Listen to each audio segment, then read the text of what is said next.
Good morning student. आज हम bacteria के बारे में पढ़ेंगे। Bacteria are the simplest and most primitive organism. Primitive मतलब होता है प्राचीन। तो जो बैक्टीरिया जो है वो सबसे आसान और सबसे प्राचीन जीव है। बैक्टीरिया हैव ए रिग cells wall, so they are consider as plant. जो बैक्टीरिया जो है वो पौधों में गिनती की जाती है, एकदम प्लांट की तरह ही दिखता है ये।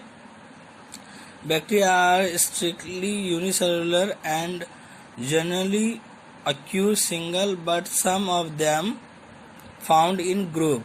बैक्टीरिया वैसे तो एक यूनिसेलुलर ऑर्गेनिज्म है और ये सिंगल ही पाया जाता है, बट कभी कभी ये झुंड में भी पाया जाता है। The size of bacteria range from 0.2 to 100 microns.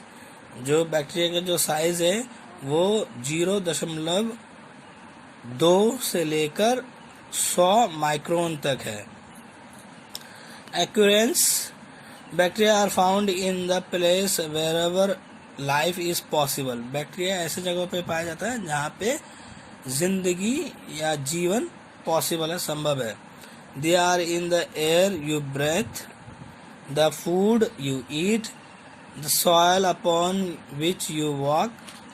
ये बैक्टीरिया जो है ये वहाँ पे पाया जाता है जैसे हवा में जो कि आप सांस लेते हैं, फूड में जो आप खाते हैं, और मिट्टी में जिस पे आप चलते हैं, जिस पे आप रहते हैं। They are on almost anything you touch. तकरीबन उन सभी चीज़ों में है जो चीज़ें आप छूते हैं। Large number of bacteria also occur in animal and human bodies। इंसानी शरीर और जानवरों के शरीर के अंदर भी बैक्टीरिया पाया जाता है। Most all bacteria need oxygen and moisture for to live. तो जो ज़्यादातर जो बैक्टीरिया है उनको ऑक्सीजन चाहिए होता है और मॉइस्चराइजेशन चाहिए होता है जिंदगी के लिए। But there are some bacteria which can live both in presence or absence of oxygen and can survive in extremely cold and hot condition। कुछ ऐसे भी बैक्टीरिया होते हैं जो दोनों चीज़ों में पाया जाता है, चाहे वो ऑक्सीजन हो या ना हो, वहाँ पे ऑक्सीजन हो या ना हो, और ये बहुत ही ज़्यादा ठंडे और बहुत ही ज़्यादा गर्म क्लाइमेट में भी रह सकते हैं। Type of bacteria. अब बैक्टीरिया के कौन कौन से टाइप हैं? पहला है on basis of shape. Shape के अकॉर्डिंग, शेप के अनुसार हम इसको बांट सकते हैं। According to their shape bacteria are classify as follow. जो शेप के अकॉर्डिंग यानी कि आकार के अनुसार जो हम बांटते हैं, पहला है कोकी। दीज बैक्टीरिया आर ओवल और spherical in shape. They are generally non-mobile and the smallest।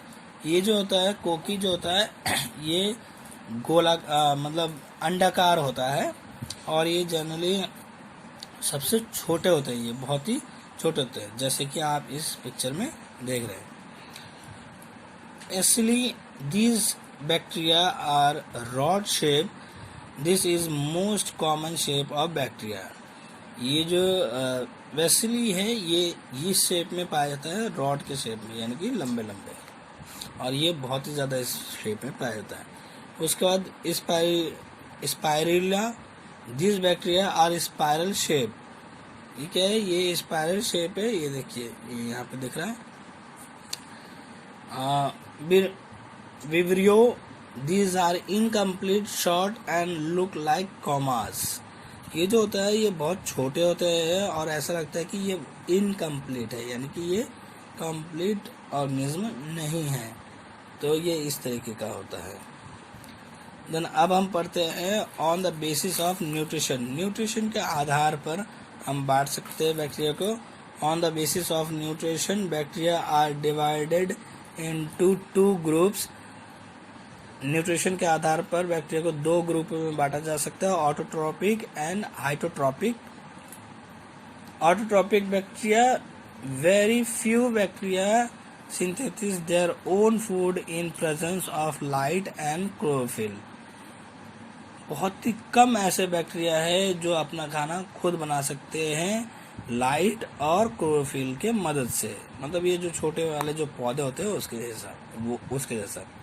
Heterotrophic bacteria, almost all bacteria have no chlorophyll, therefore they depend on ready-made food from the other sources.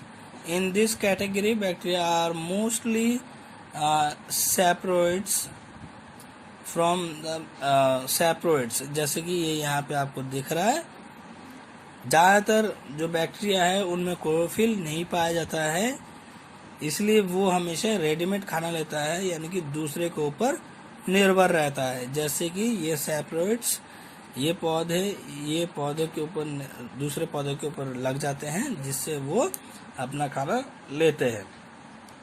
और जो autotrophic होता है वो green वाले होते हैं, जिनके पत्ते ग्रीन होते हैं, तो इसलिए वो अपना खाना खुद बना सकते हैं. अब उनका रिप्रोडक्शन कैसे होता है?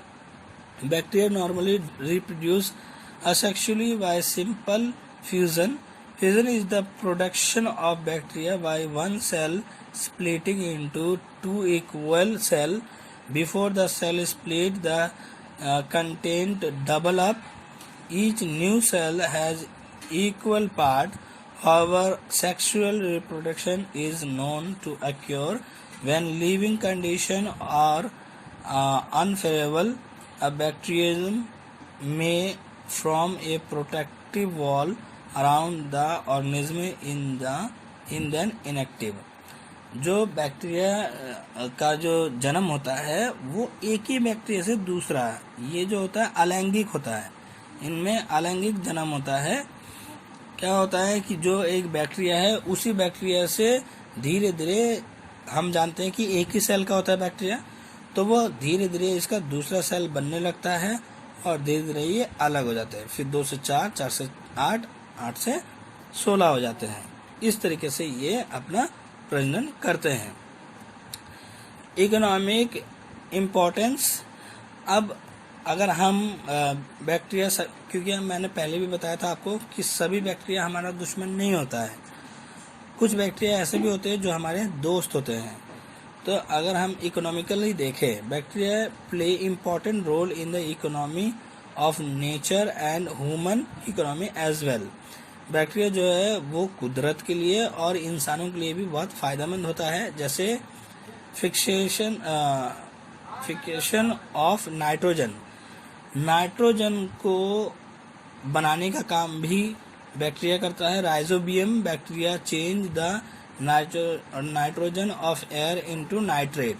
राइजोबियम जो एक ऐसा बैक्टीरिया है जो कि पौधों के जड़ों में पाया जाता है. जैसे कि जितने भी हम देखते हैं दाल हो, बीन्स हो, इन सब के जड़ों में ये राइजोबियम नाम का बैक्टीरिया पाया जाता है, जो कि जमीन के साथ मिलके नाइट्रोजन बनाता है और ये हवा में नाइट्रेट के रूप में फैल जाता है. This process is called fixation of nitrogen. This bacteria live in the nodules of root in leguminous plant like beans, peas and pulses. ठीक है, जैसे कि मैंने आपको बताया. Decay of plant and animal waste. अब जो हमने जो हमारे जो प्लांट होता है या जो एनिमल मर जाते हैं और जो जमीन पे ऐसे गिरे हुए रहते हैं, उसमें भी ये हेल्पफुल होता है, उनको गलाने का काम करता है. Bacteria break down the dead body of animal and plant by feeding on them and produce humus which help to maintain the fertility of soil. तो जो जानवर या फिर जो पेड़ पौधे जो मरे पड़े रहते हैं जमीन पर, उसके ऊपर बैक्टीरिया अपना कब्जा जमा लेता है, जिससे कि उसको गला देता है जल्दी से जल्दी, और फिर उसमें से ह्यूमस बनाता है, और वो ह्यूमस से हमारी जो मिट्टी है उसकी शक्ति बढ़ जाती है. उसका बाद food production. Lactobacillus bacteria help in the formation of production of curd and cheese. Bacteria are also used in production of coffee, tea and cocoa beans. जो बैक्टीरिया होता है ये फूड प्रोडक्शन में भी काम आता है. जैसे कि कुछ बैक्टीरिया होता है जो अब दही जो हम जमाते हैं, विदाउट बैक्टीरिया दही नहीं जम सकता।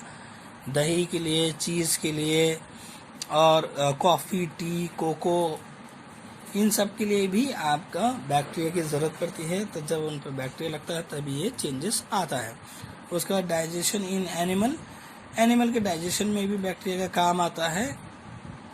Bacteria Sechia coli bacteria is the presence in intestine of human and herbivorous animal where they help to digestion of food। ये इंसानी शरीर में भी होता है और जानवरों के शरीर में भी होता है, जो कि डाइजेशन का काम करता है। इंडस्ट्री में भी बहुत कामकार होता है ये। Different kind of bacteria are use for industry benefit, जो कि इस प्रकार है। Help to provide wine and vinegar. जो वाइन होता है यानी कि शराब जो होता है, शराब और विनीगर बनाने में ये हेल्प करता है। Help in making meat tender of tanning of skin to produce leather leather बनाने में ये हेल्प करता है। The linen thread are obtain from flax plant by a process called rating। Bacteria enter the stem of plant and destroy the stem tissue and loosen the fiber which are used to making thread। तो धागा बनाने में भी काम आता है। Flex के जो प्लांट होता है इसमें ये अंदर का जो उसकी लकड़ी है उसको खराब कर देता है।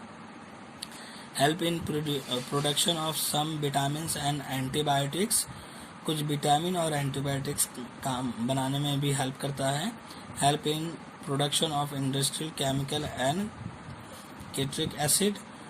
सिट्रिक एसिड और केमिकल बनाने में भी ये हेल्प करता है। तो इस तरीके से बैक्टीरिया जो है वो हमारे लिए काफ़ी हेल्पफुल होता है, प्लस ये हार्मफुल भी होता है, तो वो हम नेक्स्ट वीडियो में पढ़ेंगे।